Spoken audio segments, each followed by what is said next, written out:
Jamhuri ya Muungano wa Tanzania, yako mafanikio ambayo tumeyapata kupitia masuala mbalimbali. Mfano, RITA tulizindua programu maalum ya utoaji wa vyeti kwa muda wa masaa 48.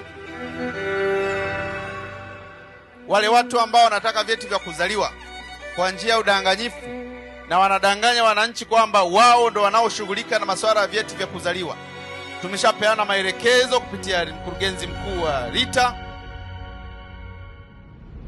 kuhakikisha kwamba tunadhibiti mianya yote ya udanganyifu katika utoaji wa vyeti vya kuzaliwa. Mimi niwatoe mashaka wa Tanzania kwamba programu hii ya utoaji wa vyeti masaa 48 itakuwa ni endelevu na tutaendelea kuhakikisha kwamba Watanzania wanapata vyeti kwa wakati.